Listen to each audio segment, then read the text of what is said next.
皆さんこんにちは。背景イラストレーターのありです。今日も楽しんで描く背景イラストやっていきたいと思います。このチャンネルは iPad を使って背景の描き方や風景の描き方だったり iPad のアプリの紹介などをしているチャンネルになりますので、興味がある方はぜひチャンネル登録よろしくお願いします。さあ、今回なんですが、今回ですね、ヘアデザインでキャラクターの世界観アップをやっていきたいと思います。前回小物デザインの話をしましたが、それの続きみたいな感じで考えてみてください。ぜひ最後までにですね、イラストの世界観アップにつなげてみてください。それではやっていきましょう。はい、今回ですね、部屋でキャラクターの性格を出すっていうのをね、やっていきたいと思います。前回ですね、キャラクターのこの持っている小物とかね、本とかはこういう風にしたら、この世界観の補助になるよって話をしたんですが、それの集まったもの、部屋ですね。部屋全体でもですね、小物で世界観が表現できるんだったら、部屋はですね、もっと世界観が表現できますよね。なので今回はそのキャラクターの部屋で性格をですね、表してみましょうというお話になります。で、キャラクターの趣味や世界観の補助ね、これは部屋でできることですね。例えばこれキャラクター、ただの普通に座っている場合のキャラクターと、ソファーに座っているキャラクター、なんかゴージャスなね、ソファーに座っているキャラクター、ゲーミングチェアに座っているキャラクター、これでですね、ある程度何が趣味なのか分かりやすいですよね。こういうツールとかですね、絵を描いているキャラクターがいるかもしれないですね、こうやってね。ですし、ソファーは普通にね、ゆったり座って酒とかね、飲んでるかもしれないですし、そんな感じでですね、座ってる家具で、それだけなんですが、違いは。なんですが、趣味だったりね、そういうのを伝えることができるんですね。これが小物と一緒なんですが、非常に大事なものになります。お嬢様みたいなね、すごいゴージャスな感じのキャラクターなんだけど、なんかパイプ椅子に座らせてしまったりするとですね、台無しになってしまうので、逆にそれが面白いかもしれないんですけど、イメージを伝える上ではね、やはりもっとゴージャスな椅子に座ってほしいっていうのもね、やはりあるはずなので、そういう感じでですね、キャラクターと家具、キャラクターと部屋っていうのはね、本当にくっついてるものだと思ってください。なので、非常に面白いです。これもね、設定っていうんですけど、部屋の設定とかね、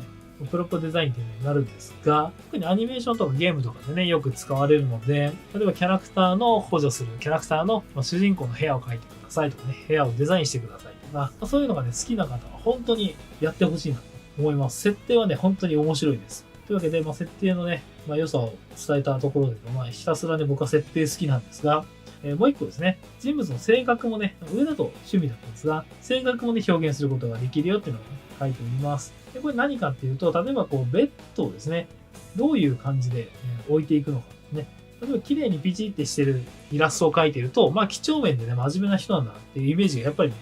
実際にそうかわかんないですよ。実際にそうかわかんないですけど、実際にそういうイメージをね、伝えることができます。なので、そういうイメージ先行でいくと、こういうぐちゃぐちゃってしてると、なんかズボラなのかなとかね、慌てんぼうなのかな、遅刻したのかな、そんな感じを表現することができますし、こういう可愛らしいぬいぐるみとか置いてるとね、ちっちゃい女の子なのかなとか、そういうイメージをね、与えることができます。なので、やはりイメージっていうのがね、やっぱりあるので、見た時にパッと出てくるイメージっていうのは結構大事にしないといけないのかなというところで、こういう性格をね、表現できるよっていうのが出てきます。なので、ベッドをね、描く場合とか、その辺の机の上を描く場合とかもね、多いかと思います。例えばキャラクターを描いて、ちょっとだけ、本当に背景にちょっとだけキャラクターが、ちょっとだけ机が入るとかね、いう時にその机の上がごちゃごちゃしているのかとかね、綺麗にしているのかとか、それだけで全然違うものになりますので、ぜひですね、この背景、小物の設定、部屋の設定ですね、をしっかりしてあげると、ワンランクアップするかなと思いますので、ぜひやってみてください。そしてですね、部屋描く場合に、大まかに分けてね、洋室と和室っていうのがやっぱありますよね。なので、キャラクターの部屋にまず性格を出す上で、まず洋室なのか和室なのかっていうのをね、考えてあげるといいのかなと思います。例えば着物着てるのにね、洋室にいたら、別に変ではないんですけど、なんかちょっとしっくりこないなみたいな。もちろん洋室の中を対象モダンとかね、そんな感じでちょっと飾ってあげると、またイメージは変わるんですが、和室の方がね、やっぱりしっくりきますよね。そんな感じで和室と洋室っていうのは結構最初の部屋を作る上でのね、チョイスするときに重要なポイントかなと思います。そして、家具もですね、布団なの、ベッドなの、もしくはハンモックなのみたいな形でね、もう全然違いますよね。もうアウトドアみたいなのと、普通の一般的な感じ。布団は和室にね、よく合いますよね。こんな感じで、もう家具の配置、形、全然ね、違ってきます。小物の種類、これは前回やったんですが、小物でもね、全然違ってくるので、部屋をですね、描くとですね、前回の小物に比べてだいぶ構成要素が大きくなります。前回の小物もね、ここに加わってくるんですけど、そんな感じですね。すべて集大成、こう全部集めたものが部屋のデザインになってくるので、キャラクターをいろいろ考えて、そのキャラクターに合わせたですね、配置とか小物を置いてあげると、本当に世界観の補助とかね、できてきますので、ぜひね、本当にやってもらいたいです。この部屋作るの本当に面白いんですよ。そしてアイディアの決め方ですね。じゃあどうやって作っていってるのみたいな、そういうところをですね、ちょっと僕のやり方、よく考えてるのがこんなとこかなと思ったのを持ってきました。でまず世界観をね、考えてあげましょう。ファンタジーなのか、SF なのか、現代なのかですね。このファンタジーというのは、異世界ファンタジー的な中世ヨーロッパと言われたりするんですね。ああいうファンタジーだと思ってください。そういうイメージですね。まずどこなのか、世界観ですね。それでまた変わっていきますよね。で、男女、どっちか。で、年齢は何歳ぐらいなのか。で、体格はいいのか悪いのかとね。で、あと、兄弟がいるのかとか、この辺もね、一応考えてあげましょう。キャラクター描いてる人はもうね、この辺設定あると思います。なので、そのキャラクターを使って、その次に趣味を考えてあげるんですね。この趣味はですね、置く小物への影響が結構ね、出てきます。例えば、ゲームが趣味なんだったら、ゲーム機を置きたいですよね。で、絵を描くのが趣味だったら絵を描く道具を置きたいですね。で、勉強だったら勉強する環境。ものづくりがしたいんだったらものづくり。こんな感じでですね、趣味っていうのは結構置く小物へ影響することが多いです。で、しかも分かりやすいんですね。アイドル好きだったらアイドルのポスターを貼ってみたりとかね、いう形になるじゃないですか。で、先ほども言ったように分かりやすい、これね、こういうやつ。本当にそうか分からないけど、分かりやすいポイントっていうのがあるんですね。なので趣味っていうのは本当に分かりやすい小物、ポイントを置くときに非常に重要になってくるので、趣味はね、考えてあげとくと書きやすいです。だってゲームが趣味だったらゲームのね、いっぱいある部屋を作ってあげればもうそれっぽくなりますもんね。なのでガランってしてる部屋じゃなくて、プラスアルファで趣味のものを置いてあげるっていうのが非常に部屋の設定、世界観を出すのに一役買ってるかなと思います。そしてもう一個、性格ですね。そのキャラクターの性格を考えてあげると、今度は、ね、家具の配置に影響を及ぼすことになります。几帳面なのか、ズボラなのか、ミーハーなのか、希少なのかとかね、ここにも出てきましたけど、几帳面だったら、その辺にゴミをね、投げ出してることは、そういうイメージにはね、やっぱ繋がらないので、几帳面ってことは、きちっとしてんのかな、みたいなね、やっぱり印象を与えやすいので、几帳面な人の部屋は綺麗に片付けてあげる。で、ズボラだよって人は、やっぱ投げ出していくとね、ズボラなイメージにやっぱなりがちなので、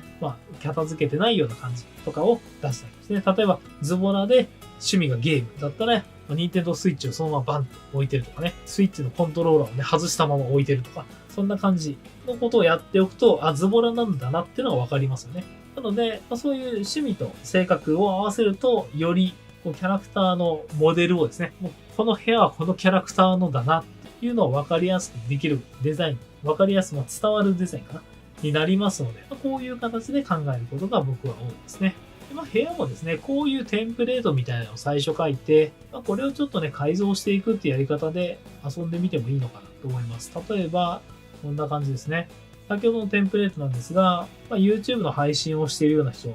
のイメージ。で、ちょっと几帳面なイメージですね。だったらこんな感じの部屋になるのかなとかね。何画面かで、ゲーミングチェアでゲームができるようなパソコンモニターがあって、ポスターも貼ってあって、ここに YouTube の縦があってね。こんな感じのイメージだったり、あとはオフィスっぽい感じ。オフィスの一角で綺麗にしてる上司とかがね、使ってる部屋とか、コピー機があったりとか、ここにでっかい棚があったりとか、そんな感じでですね、イメージを使って、それをテンプレートの部屋に置き直すことでですね、結構、同じ元の形なんですが、全然違う人が住んでそうじゃないですか。なので、こんな感じでですね、キャラクター像からそのキャラクターの部屋を描くっていうのはですね、本当に部屋を設定してあげるんですかね。本当にキャラクターの世界観を広げる意味でもですね、役立ちますので、ぜひですね、やってもらいたいなと思います。何よりですね、ずっと何回も前回から言ってますけど、設定イラストはね、楽しいです。これは個人差がありますが、僕はね、好きなんで、もっとね、設定こういうのを考えて、いろいろ書いて楽しいなっていう人がね、増えればいいなと思いますので、ぜひね、こういう設定好きだけどまだやったことないなって人は、前回の動画の小物を作るとこから始めてもらって、こういうキャラクターの部屋とかね、作ってもらえれば、設定にまでね、ハマっていくんじゃないかなと思いますので、ぜひですね、楽しんで設定書いてみてください。今回の動画が良かったよ、参考になったよという方は、ぜひチャンネル登録、高評価の方もよろしくお願いします。また通知のベルを押していただけると嬉しいです。それではまた次回の動画でお会いしましょう。背景イラストレーターのありでした。さようなら。